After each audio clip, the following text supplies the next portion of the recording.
construyendo un legado para la gloria del Señor. Y es un tiempo donde yo sé que Dios obviamente va a hablar al corazón de cada uno de ustedes, como lo he estado haciendo desde el día 1, para la gloria del Señor. Estas hermosas princesas, como ellas gusten, se quieren quedar o quieren hacer como ellas se sientan cómodas. Se van a gozar grandemente en los dos lugares. Amén. Le damos la excelencia. La pastora siempre está con los niños. Yo estoy acá con el grupo principal. Pero sé que va a ser un tiempo de bendición y de gracia para el Señor. Y quisiera obviamente recordarles que el domingo pasado comenzamos esta serie y trataré obviamente de poderla terminar hoy. Y le titulamos serie Construyendo un legado. Y recordamos que en aquella ocasión, el domingo, cada uno de ustedes presentó un bloquecito, ¿verdad? Y lo puso en esta torre de Jenga, un juego que muchos hemos jugado. Así que cada uno de ustedes se posicionó en este lugar, ¿verdad? Que para construir algo se requieren bloques. Y cada bloque, usted se da cuenta, hay algunos que se pueden ver a simple vista, hay otros que están en la parte de atrás, hay otros que están en la parte de abajo, hay unos que se ponen en la parte de arriba, pero no importa el lugar donde esté, usted sabe que usted está en esa construcción. Porque los legados no se tratan de nosotros, se trata de Él, que tiene un propósito mucho mayor. O sea, que lo que nosotros aportemos a la construcción de este legado glorifique y honre siempre a Dios. Que nunca nosotros seamos el centro de ese legado, porque los legados son para que otros puedan ser bendecidos. En el proceso tú vas a ser bendecido definitivamente, pero porque tienes un corazón de bendecir a otros. Y así es como funciona esto. Por eso yo sé que cada pieza que está aquí es una pieza que cada uno de ustedes puso y que usted es parte de ese legado que se está construyendo. Y que la actitud de su corazón es una actitud de glorificar el nombre del Señor. Y estábamos hablando en Primera de Crónicas 22, 1, 19. Y en esta ocasión quisiera trabajar con el tema prepárate para dejar un legado. Y quisiera comenzar repasando precisamente lo que habíamos hablado la última vez. Y es que una herencia es lo que le dejamos a la gente, pero un legado es lo que dejamos en la gente, ¿verdad? Es lo que sembramos dentro de la gente. Un legado, hay un término legal que le llama legetario, esa palabra medio extraña, ¿verdad? De leyes, pero un legetario es la persona que recibe un objeto particular distinta al heredero universal. O sea, está el heredero que es universal, pero fíjate que el legetario es otra persona que recibe algo especial.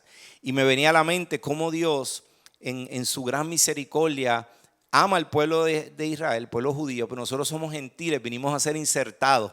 Así que tú y yo somos como esos legetarios, que Dios decidió a nosotros darnos una porción especial y única, separada para ti y para mí.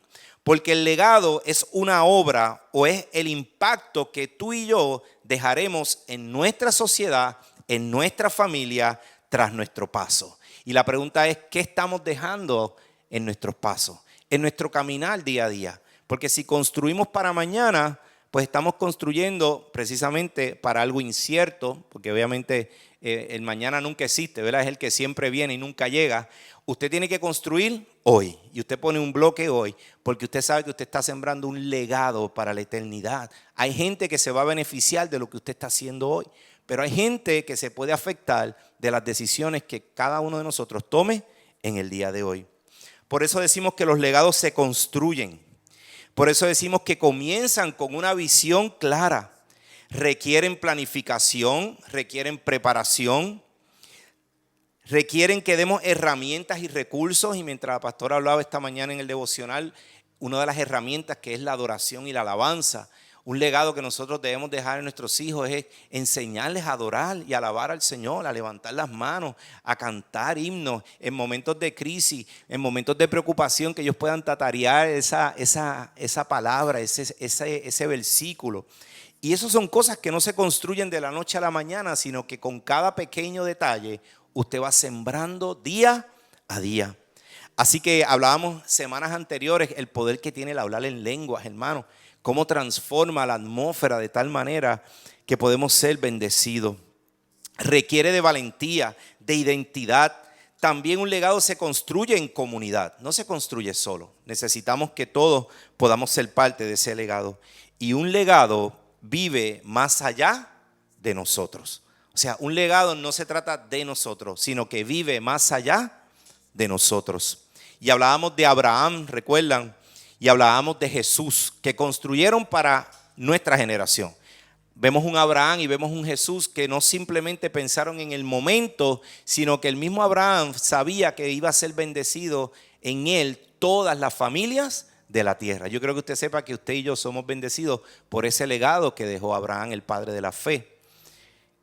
Y de Jesús, que dijo, id y haced discípulos a todas las naciones. Tampoco se limitó su legado a levantar 12 discípulos y se acabó todo, sino que dejó un legado para nosotros, que son ese mismo esquema, es lo mismo que Dios quiere que nosotros hagamos con lo que tenemos hoy, que tengamos una visión de construir un legado. Un legado espiritual es aquel que glorifica a Jesús y que nunca se enfoca en nosotros.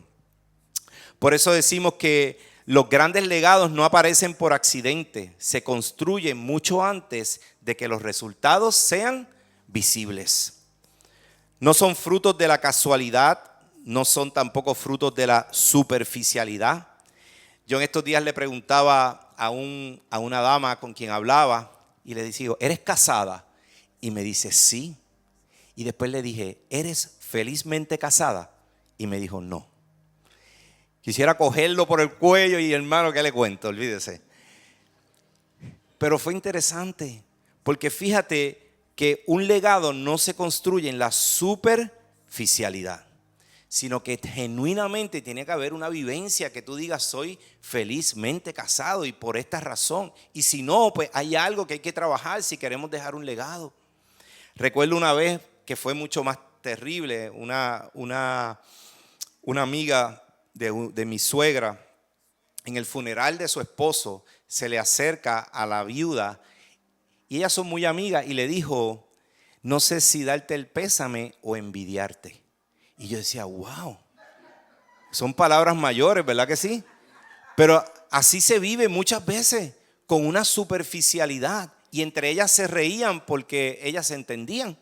Pero volvemos, ¿estamos dejando un legado genuino o simplemente es algo superficial? Yo quiero que entendamos que los matrimonios firmes, los hijos firmes en convicciones, que amen a Dios, generaciones que amen a Dios, no son fruto de la casualidad. Es algo que requiere que cada uno de nosotros lo vayamos trabajando. Son muchas veces el resultado de pequeñas y constantes decisiones a lo largo de nuestros años. Por eso creo que todo comienza con lo pequeño y con lo que es constante. Y en la palabra hay tantas enseñanzas que nos muestran, ¿verdad? Que la pequeña cizaña es lo que daña las cosas, ¿verdad? Las pequeñas zorras, todo es lo pequeño. Pudiésemos decir las pequeñas mentiras, pero yo digo que las mentiras no son pequeñas, las mentiras son mentiras.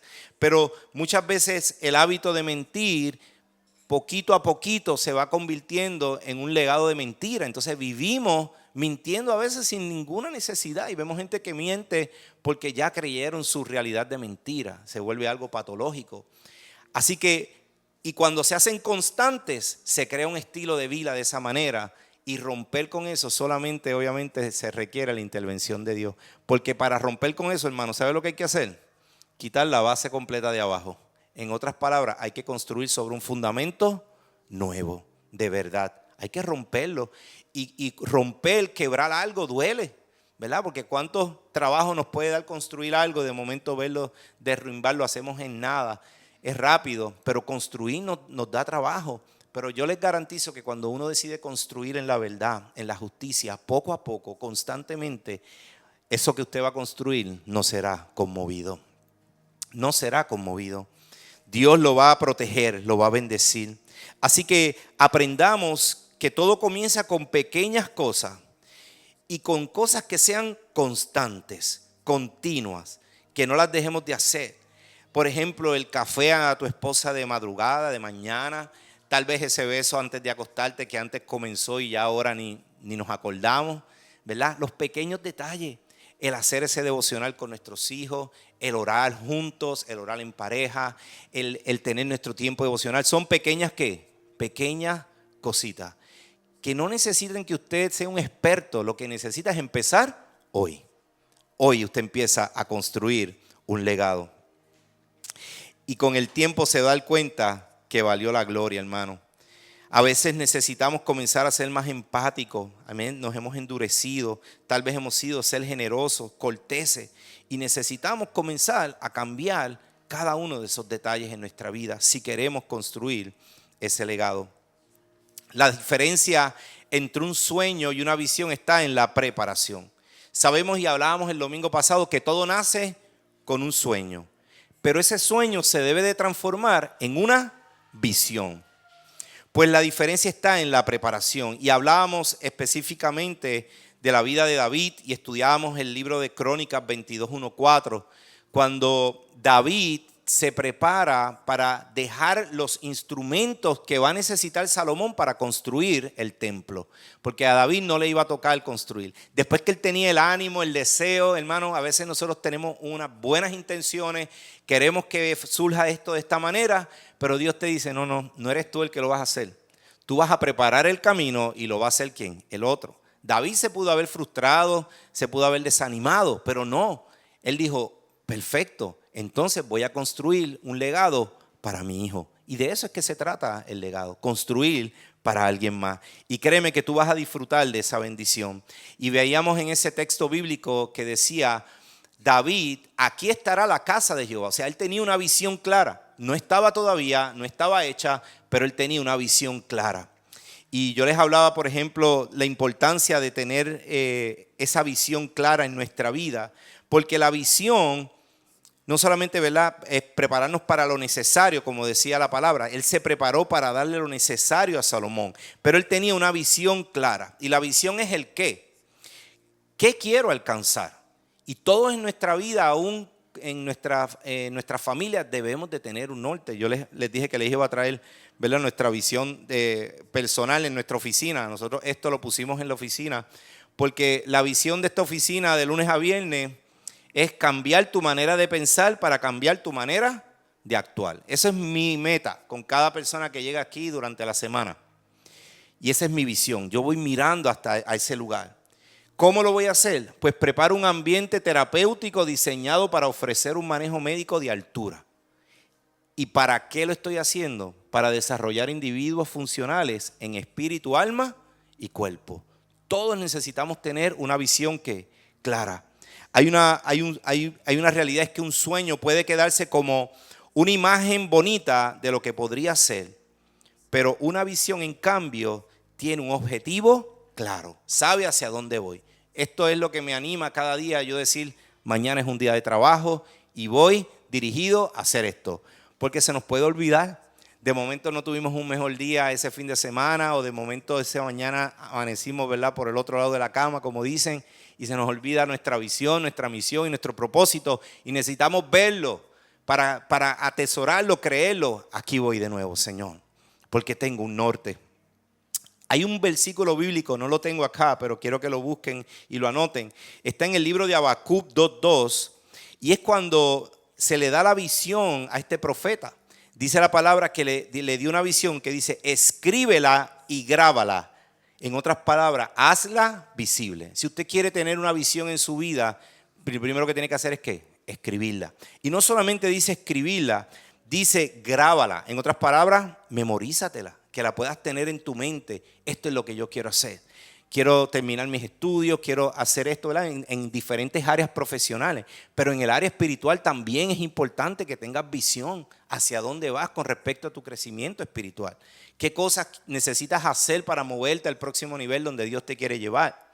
Y dice también que la hagas visible y que sea fácil. O sea, que sea algo que tú te puedas aprender rapidito, que no te tome mucho tiempo. Y dice que la haga correr, que sean letras grandes. Dice después ese versículo, tardará un poco, porque no es instantáneo. Vivimos en una vida donde muchas veces todo lo queremos ver al momento, ¿verdad? La generación microondas.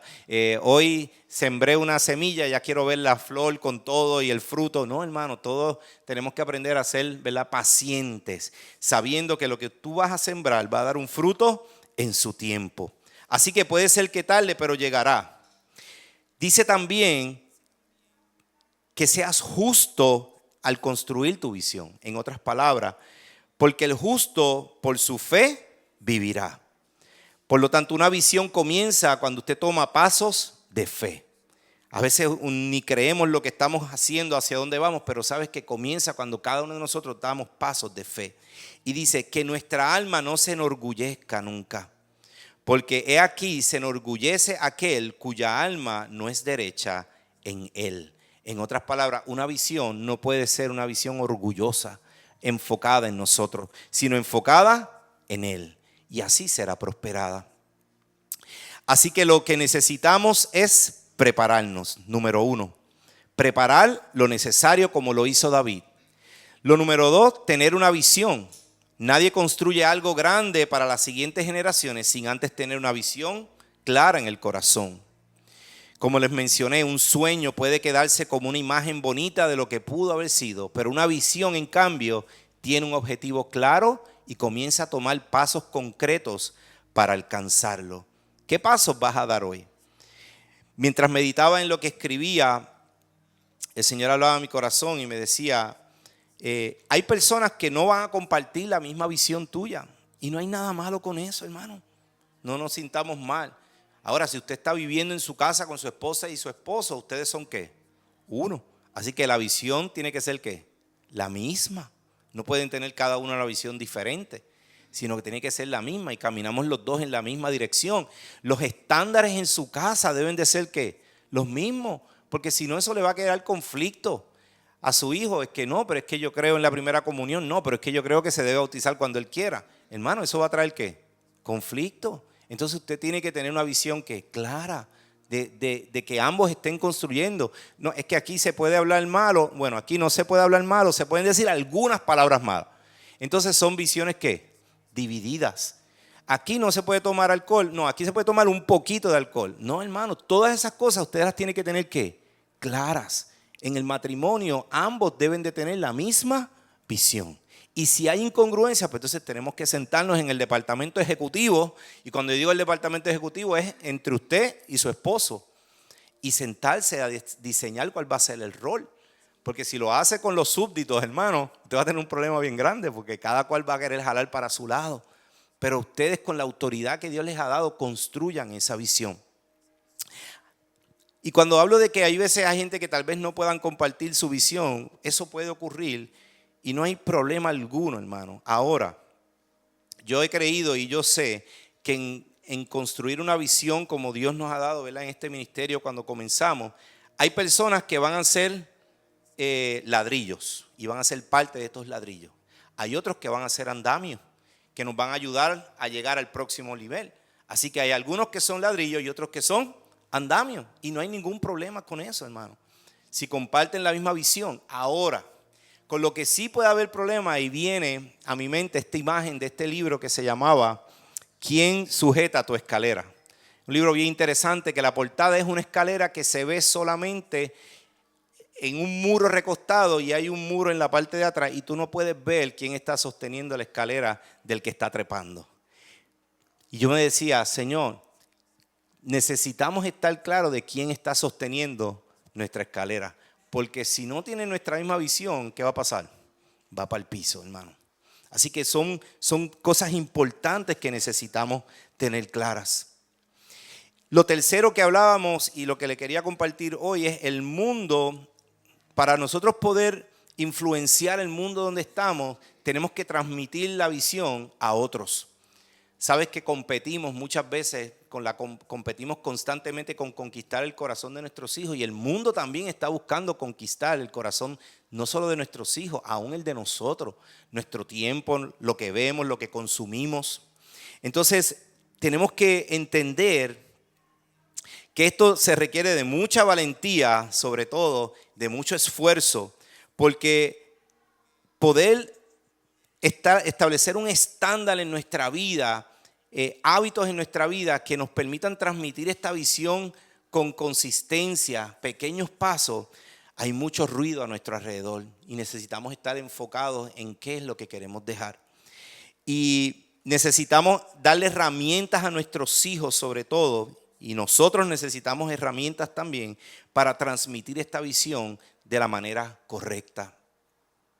Y eso se hace con amor, pero se hace con valentía, porque nadar en contra de la corriente cuando de momento hay diferentes estándares. Yo aprendí con mis niños en casa es que ellos a veces ven cómo en otros hogares hacen las cosas y nosotros les decimos, en nuestro hogar, en nuestra familia, lo hacemos de esta manera, ¿verdad? No criticamos cómo lo hacen otros, pero le enseñamos cómo lo hacemos nosotros. Y nunca comparamos ni tampoco los ponemos a competir, porque cada cual va a rendir cuenta de las decisiones, ¿verdad? Y las cosas que permite en su hogar. Así que, pero nosotros en nuestra vida, cuando decimos transmitir esa visión, tenemos que también tener en cuenta que como adultos vamos a ser influenciados por el mundo. A veces, hermanos, lo que vemos, la tecnología, a veces son películas. Mi hijo me dice, ¿puedo ver esta película? Pues, hermano, lo primero que yo chequeo es si es adecuada para la edad de él. Eso es lo primero que chequeo. Lo segundo, antes de decirle sí o no, lo segundo es yo ver el tráiler o leer un poco sobre la película, hermano, porque hoy en día usted no se puede confiar con el PG-13 o el PG General o lo que sea, porque se va a sorprender y después cuando esté allí es más incómodo. Aunque yo he sabido en algunos momentos levantarme, me acuerdo que una vez fui con mi sobrina a ver una película, empezó la película y nosotros fuimos los primeros que salimos, porque no nos orientamos primero. Y entonces puede sonar bonito, pero lo que yo voy a ver y voy a edificar mi vida, mi familia, yo quiero que impacte a mis hijos. Entonces somos bien cuidadosos con lo que ellos entran, con lo que ven antes de acostarse. Son cosas de temor, de miedo, de terror. Y nosotros, aún los adultos también. El mundo va a competir por sembrar inquietud en tu mente, aún antes de acostarte, para que tu mente esté todo el tiempo sobrepensando. Qué mejor que cada noche tú puedas decir, no, yo voy a construir con pequeños legados de buscar la presencia del Señor, de orar en la noche antes de acostarme, de buscar un texto bíblico, de nutrir mi mente con algo que me dé descanso, no algo que me robe el sueño, amado. Así que cada uno de nosotros requiere de esa valentía para poder ver el resultado. No basta con decirle a nuestros hijos que amen a Dios, debemos proporcionarles las herramientas para hacerlo y debemos modelar delante de ellos. Dice un refrán que dice, las palabras, las acciones hablan más que 1000 palabras. Y es que ellos van a aprender más por lo que ven que por lo que nosotros les decimos. ¿Cómo yo confronto la crisis? ¿Me vuelvo loco gritando? ¿O cuando hay una pérdida me da yo le llamo el PRS, ¿verdad? El Puerto Rico Syndrome, que es que nos tiramos a gritar descontrolado? Cuando hay algo de confrontación me pongo violento, porque eso es lo que ellos están viendo. O dejo de hablarle a la familia, o simplemente me pongo en la mía, en mi tribuna. ¿Cómo yo confronto los problemas? ¿Cómo hago negocios? Si lo hago legítimamente. Ellos son unas esponjas, los que están a nuestro alrededor. Aún nuestros compañeros de trabajo ven, nuestros vecinos ven cómo nosotros manejamos las cosas. Porque ellos dicen, wow, si esta gente que genuinamente tienen algo diferente que dar, queremos ver cómo ellos lo hacen. Así que el ejemplo y el modelaje tiene que ser que número uno en nuestra vida. Y de esa manera es que se transmite cómo manejamos nuestras finanzas. Somos cuidadosos, les enseñamos a ellos cómo hacerlo. Así que necesitamos tener entendimiento y prudencia para poder transmitir una visión clara y precisa. En estos días escuchaba el testimonio de un pastor que se llama Rick Warren. A lo mejor ustedes lo han escuchado. Él escribió un libro que se llama Vida con Propósito. Y Rick Warren tuvo una pérdida bien significativa de su hijo adulto. Una muerte muy, muy triste, ¿verdad? Un niño que nació con mucha depresión, con mucha angustia, y de adulto, un nene que amaba a Dios. Yo leía la historia, se crió con su papá, sus papás amaban a Dios, amaban el ministerio, lo llevaron a diferentes consejeros para ayudarlo, y nunca el niño pudo superar ese pensamiento de que no era suficiente, una depresión bien clínica. Hermano, y ellos siempre vivían con ese temor y esa inseguridad, ¿verdad?, de lo que pudiera pasar, y finalmente ocurrió lo que ellos no esperaban. Y fue bien duro para ellos, y yo nunca lo había escuchado hablar, y en estos días lo escuché hablar, y él decía que lo más que le impactó a él de toda esta experiencia que él vivió fueron las cartas que recibió. Y él dice que él recibió muchas cartas, sobre más de 350,000 cartas de condolencia de gente conocida, de personas, porque él es muy reconocido a nivel mundial. Y dice que las cartas que más le impactaron no fueron las que vinieron de los diputados, ni de los presidentes, ni de nadie. Fueron las cartas de personas que conocieron a su hijo y que llegaron a conocer a Jesús a través de su hijo. Eso es dejar un legado. Porque uno dice, wow, qué triste la historia. Pero ¿sabes qué? Esa historia fue triste, pero en medio de esa historia se dejó un legado. Porque él no permitió que en sus momentos de debilidad, que las luchó día y noche con su familia, él no dejó obviamente de compartir la verdad de Cristo con otros. Y eso es dejar un legado. Y él decía, fue bien doloroso manejar el dolor, ¿verdad?, que eso puede traer. Pero en medio de ese proceso, ellos tienen 2 hijos también. Sus hijos aprendieron de sus papás a cómo manejar el dolor más grande, que es uno de los dolores más terribles, que es perder un hijo. Eso yo digo que eso solamente nuestro Señor Jesús, Dios, lo puede entender, porque fue el que entregó a su hijo. Así que el consuelo más grande que uno puede adquirir, lo puede adquirir directamente de Dios. Y él decía, para dolores profundos, pequeñas palabras. Solamente gente que esté alrededor tuyo, que te apoye, que esté contigo, que no digan nada.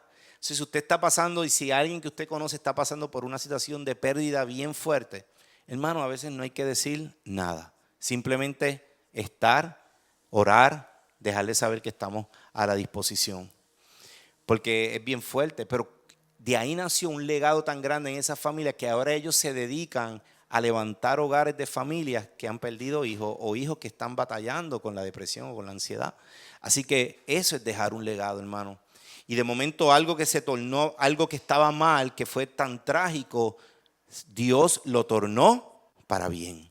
Porque no digo que Dios causó eso, pero Dios torna nuestras peores situaciones en cosas poderosas. Pero es cuando estamos claros que lo que estamos construyendo es para más adelante, es un legado más grande que nosotros.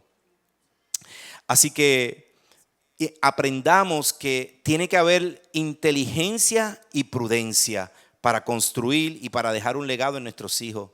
Debemos mostrarles cómo se estudia la palabra de Dios, cómo se sirve a otros y cómo se permanece fiel en medio de las dificultades. Eso es dejar un legado en ellos. A veces escuchaba en estos días una consejera psicóloga que hablaba sobre el caso que está bien escuchado hoy en las redes, de que la violencia es el resultado de nuestros hijos, posiblemente de lo que vieron en su casa. Así que no hay tal cosa como que surgió de la nada, hermano. Eso nace en algún lugar y muchas veces nace en los hogares. También esta mentalidad de que, pues si mi hijo no bebe, que beba conmigo, porque de todas maneras va a beber afuera, pues mejor que beba conmigo. Es un error terrible. Usted déle el estándar correcto. Cuando él se enfrente al mundo, él va a saber cuál es su punto de referencia. Que pueda caer, claro, pero siempre va a saber cuál es su punto de referencia. Y va a mirar siempre hacia atrás. No, yo le voy a enseñar a guiar aunque no tenga licencia, porque mejor que guíe conmigo o que porque lo va a hacer con su... No, usted siempre haga las cosas en el estándar correcto y Dios se va a encargar. Pero no pretendamos que nuestras acciones nos acomodemos a los placeres o al deseo que tienen nuestros hijos, porque nosotros los padres tenemos una responsabilidad y Dios nos va a pedir cuenta por eso, hermano. Así que muchas veces decimos, es que yo les quiero dar a mis hijos lo que yo no tuve. Cuidado con esa visión, porque a veces no es lo que no tuviste. Tal vez tú le quieres dar a tus hijos lo que tú quieras o lo que tú puedas darle, que tal vez no te pudo dar tus padres. Entonces no se trata de lo que tú quieras o de lo que tú puedas. Es que te tienes que hacer la pregunta, ¿esto es lo que ellos necesitan? Alguien me preguntaba, ¿y a qué edad le puedo dar un celular a mi hijo? Y yo le dije a la pregunta, bueno, la pregunta no es a qué edad, la pregunta es, ¿lo necesita? Entonces tenemos que cambiar nuestra visión en la manera en cómo estamos viendo las cosas para poder ver acciones diferentes en nuestro caminar. Y ahí viene Primera de Crónicas 22:11 que dice, se construye, ¿verdad? Dice, Jehová te dé entendimiento y prudencia. Le está diciendo a David, necesitas entendimiento y prudencia. También le dice, necesitas ser esforzado, cobrar ánimo, no tener temor y no desmayar. O sea que le está dando dos instrucciones para poder construir un legado.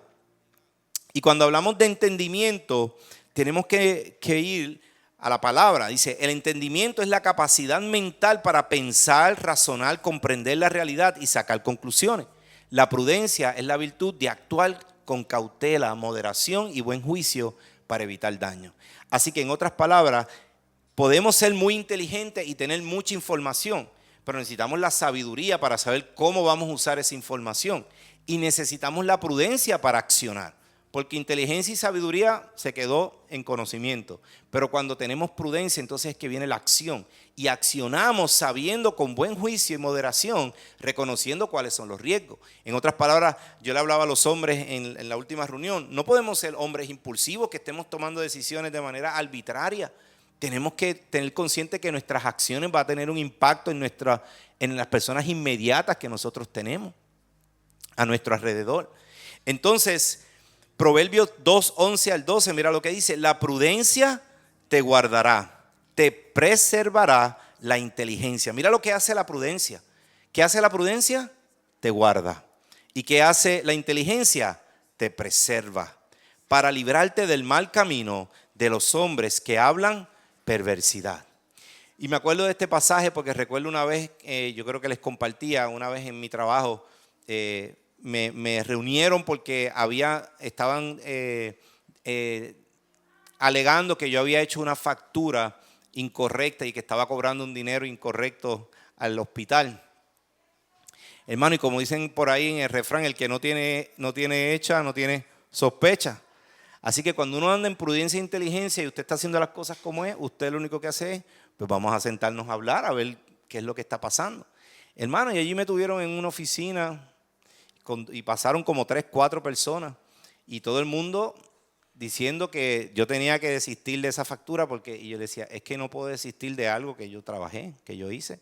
El hecho de que ustedes no lo encuentren no quiere decir que yo fui deshonesto en hacer eso. Hasta que finalmente, después de 1000 acusaciones, entró la de facturación y dijo, ay, encontré los pacientes que el doctor vio. Es que le habían puesto otra fecha, ellos le pusieron otra fecha. Y salió a la luz otras irregularidades que no eran mías, sino que eran de ellos. Pero hermanos, por eso es que la prudencia y la inteligencia nos guardan y nos preservan. Pero tenemos que comenzar, ¿quiénes? Nosotros. Eso marcó la vida de muchos de ellos porque yo no me puse a pelear, yo no me puse a alterarme, ni me puse violento. Hermano, yo estaba en paz porque yo sabía obviamente lo que yo había hecho. Y de eso es algo que nadie te la puede quitar. Es esa paz incondicional que puede venir la noticia o de momento la llamada. Y si usted sabe que usted hizo las cosas claras, usted no tiene que correr. Eso es lo que debemos de enseñarle a los que están a nuestro alrededor. Y tiene que ver con la palabra.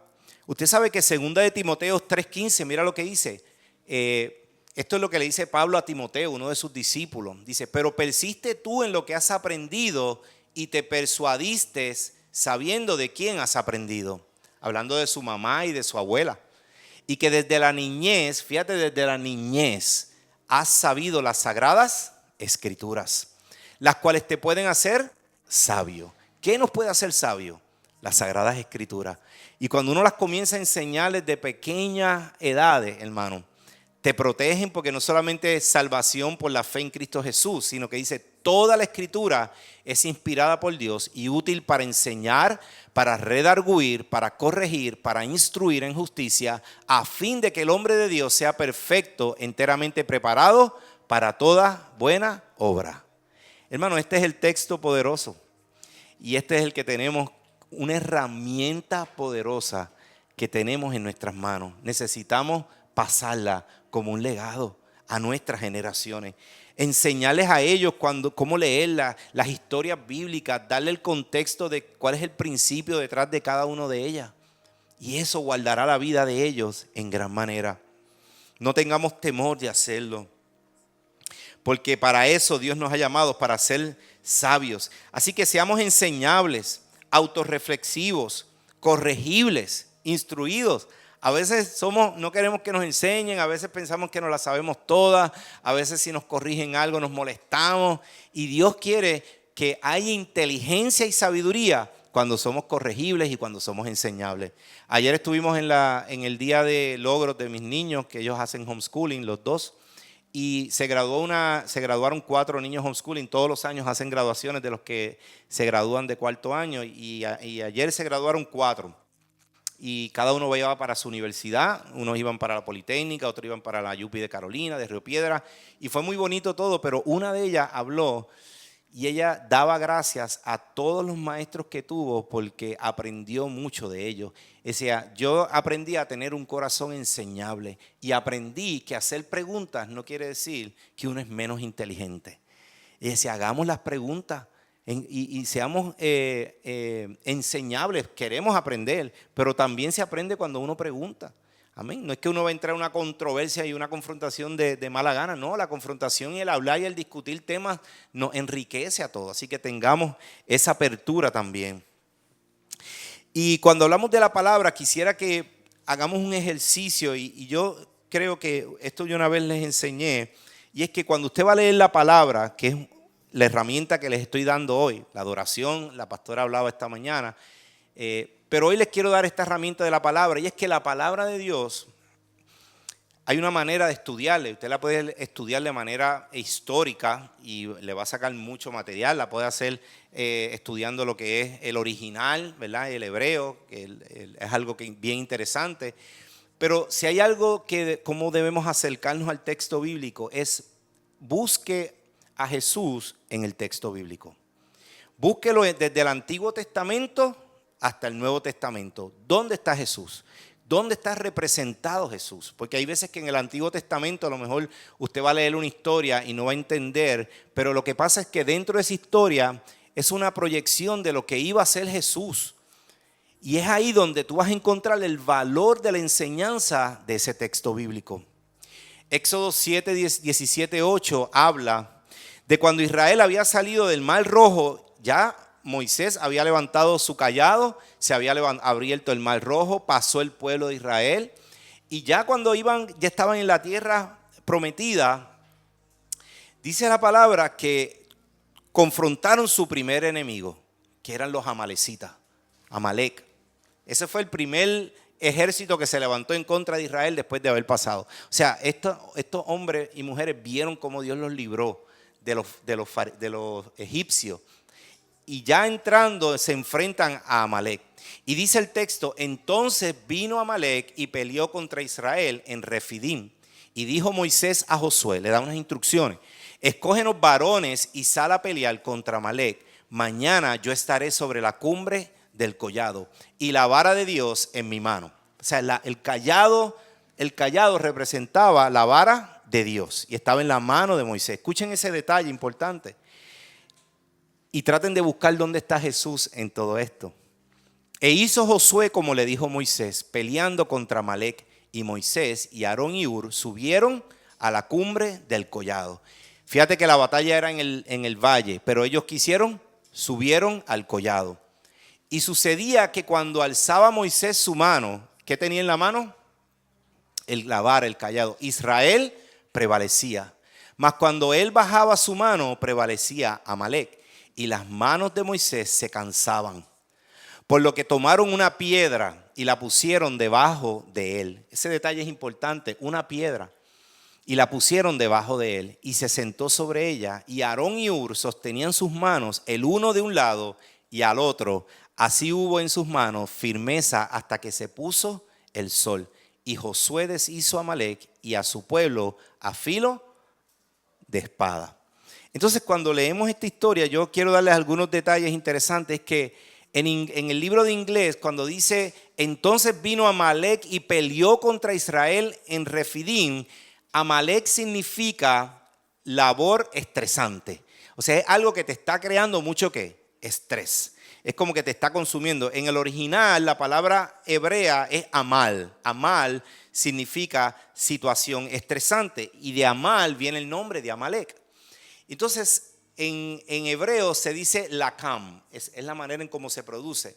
Y entonces es interesante porque cuando vemos la palabra Refidim significa lugar de descanso. Ese era el lugar donde ellos iban a batallar, en el lugar de descanso. Entonces dice que se encuentran con Amalek, que es lo que te está causando un estrés, te está causando incomodidad, te está incomodando, no sabes qué hacer. Y lo interesante de esto es, hermano, es que la palabra lakam, que es la palabra para pelear, en hebreo se escribe de esta manera. En hebreo se lee, ¿verdad?, de derecha a izquierda. Tiene una lamet, una het y una mem, que son 3 letras hebreas. Y la palabra lakam, cuando uno le pone las vocales, no están puestas ahí, por eso es que vas a ver más que las 3 letras. Cuando es con la letra A, significa pelea. Pero cuando es con la letra E, lekem, son las 3 mismas letras. Fíjate que es la misma raíz. ¿Sabes lo que significa? Bread, feed, alimento, comer. Entonces, cuando tú lees esta historia, y si vamos hacia atrás, nos damos cuenta, ¿verdad?, que dice, Amalek, tu situación difícil, la vas a pelear, en otras palabras, ¿de qué manera? Pues, hermano, pelea tus batallas alimentándote de la palabra de Dios en reposo. Porque la palabra de Dios es que es dulce a nuestro paladar. Así que hay una similitud en cómo peleamos nuestras batallas en el mundo, que hablábamos de verdad de que David no peleó su batalla con espada. Él la peleó ¿con qué?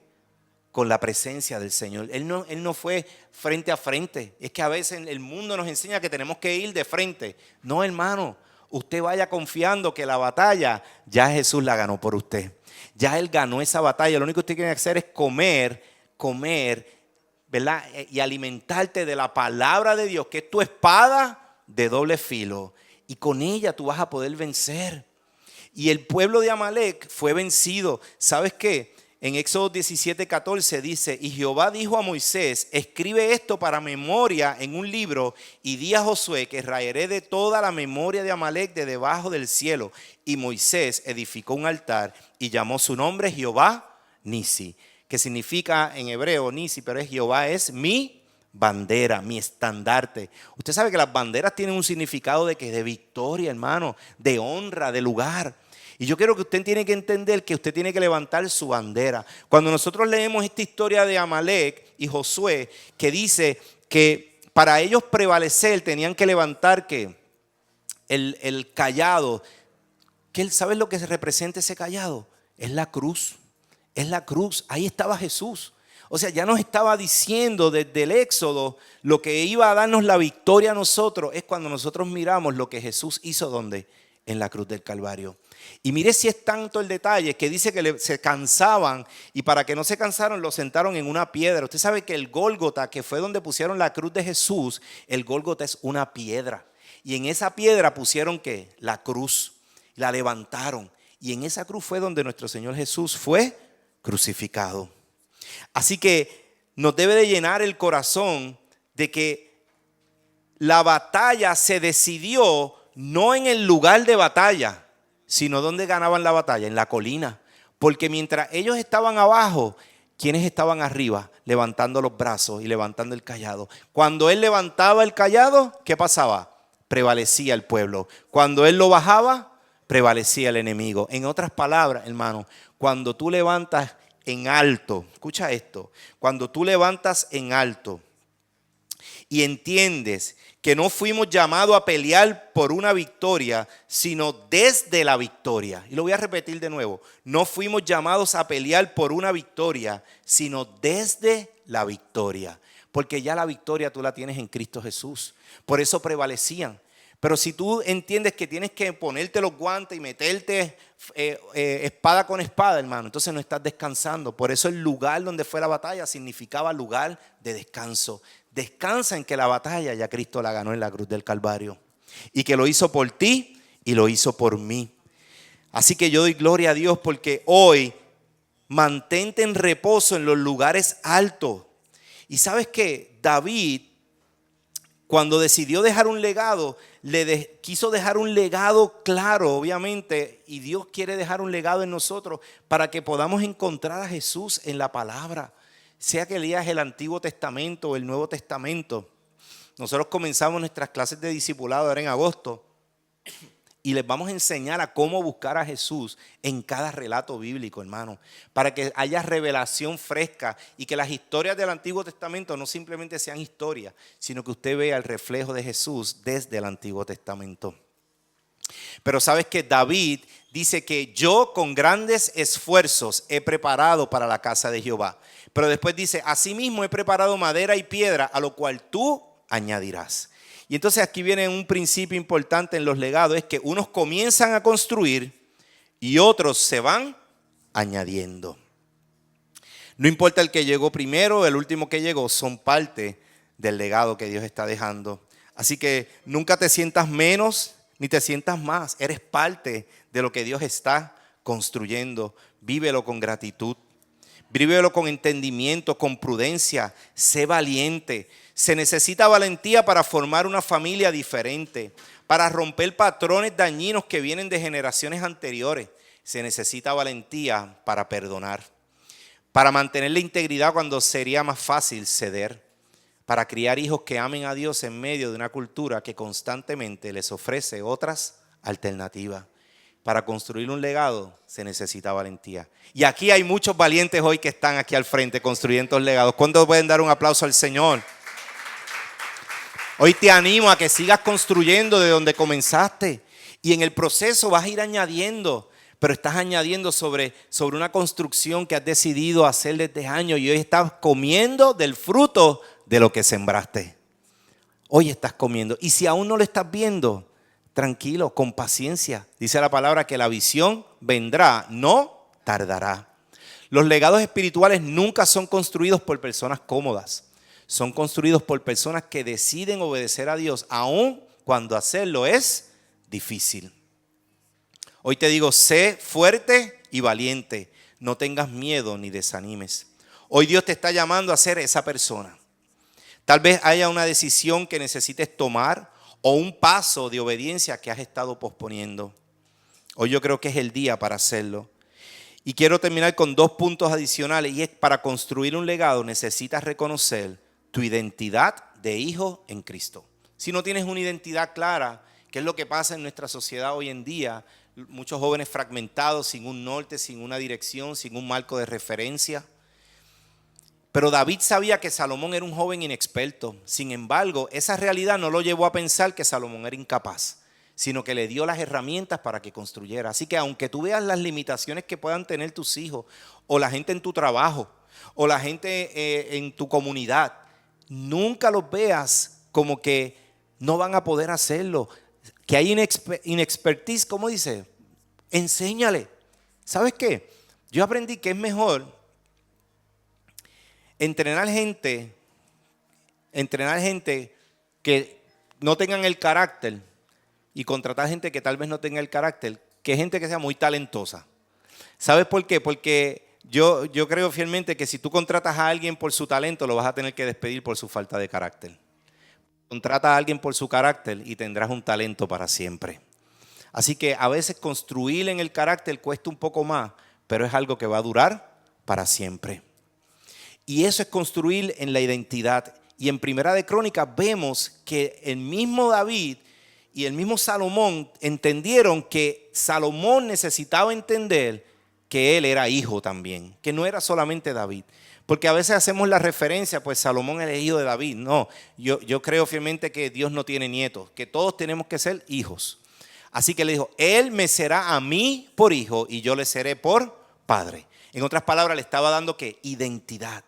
Hay gente que tal vez no tiene a madre o a padre, dice la palabra en el Salmo 27, aunque madre y padre te dejaran, con todo yo te recogeré. Ese es el norte que le tenemos que dar a los que están a nuestro alrededor. Tú tienes un Padre celestial, tienes identidad en Cristo. Y por último, trabaja en equipo. Los legados se construyen trabajando en equipo. David no buscó a alguien más experimentado, no decidió retrasar el proyecto, por el contrario, decidió rodear a su hijo de personas que pudieran ayudarlo a crecer y cumplir el llamado que Dios había puesto sobre su vida. Así que rodea a la gente, rodéate de gente que le puedan añadir valor a esa visión y únete, como decía la palabra. Asimismo mandó David a todos los principales de Israel que ayudasen a Salomón, su hijo. Pero entonces ten cuidado. ¿Quién estás permitiendo que esté alrededor de tus hijos? ¿Quiénes son los que los cuidan? ¿Quiénes son los que le enseñan? ¿O qué es lo que está influenciando a nuestros hijos? Eso es bien importante, porque ese es el legado que tú estás construyendo. Eso no lo puedes descuidar. Un legado es sembrar hoy en algo que quizás no veremos terminado, pero bendecirá a quienes vienen detrás de nosotros. Y hoy quiero terminar con estas preguntas. ¿Qué legado quisieras dejar a tus hijos, sobrinos, ahijados, amigos, tu comunidad, tu trabajo, aquellos que están bajo tu influencia? Al final del día, lo más valioso no será lo que acumules, sino aquello que ayudemos a construir para la gloria de Dios y el bien de otros. Ese es el verdadero legado. Hazte algunas preguntas como: ¿qué veo para mis hijos?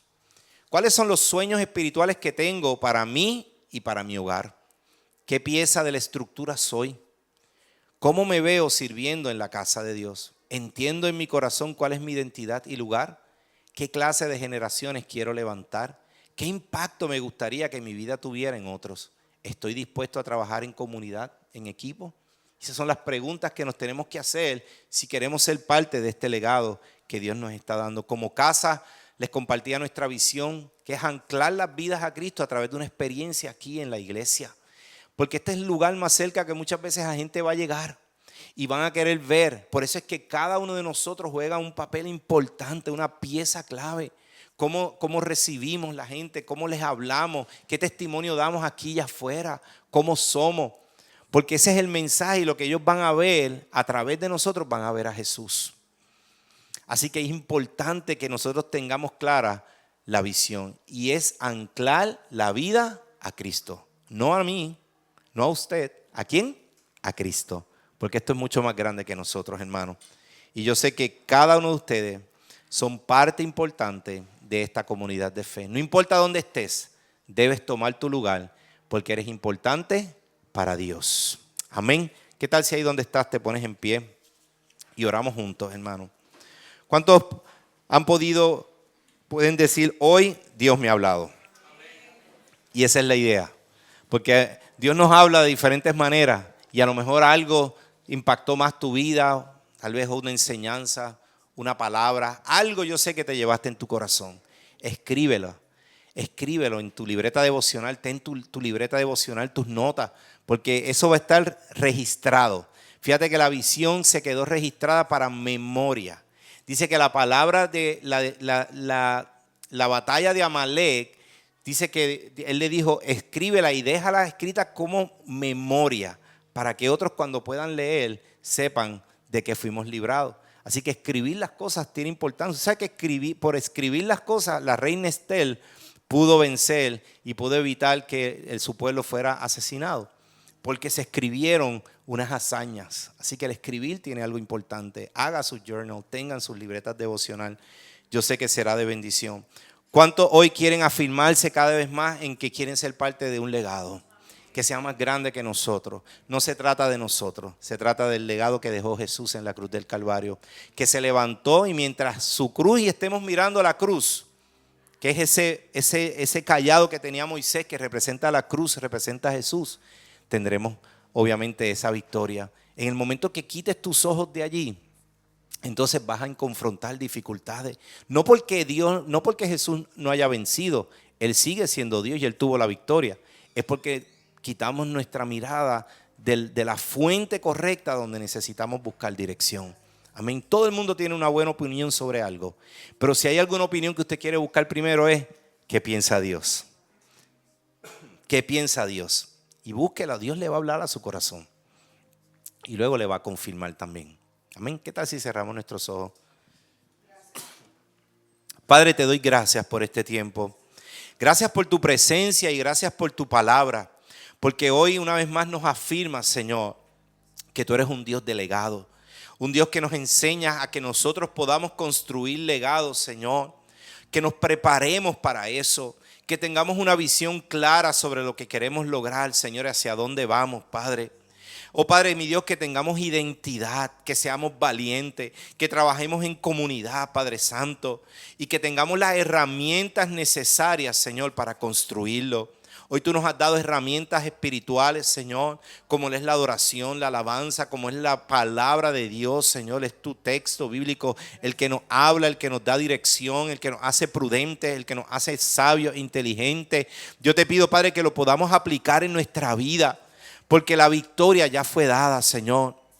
Y hoy este pueblo está agradecido de lo que tú has hecho con cada uno de nosotros. Queremos seguir construyendo con responsabilidad, con legado en nuestros hijos, Señor, en nuestras comunidades, que nos puedan ver distintos en nuestros trabajos, Padre, que haya en nosotros ese corazón de integridad, de justicia sobre todo. Pero, Padre, que lo hagamos con la sabiduría y la prudencia, nunca con egoísmo, Señor, ni con altanería, ni con arrogancia, sino con un corazón manso y humilde de corazón, Señor. Porque, Padre, mi Dios, tú nos miras de cerca, pero cuando somos altivos nos miras de lejos, Señor. Por eso hoy te honramos en esta mañana y doy gloria y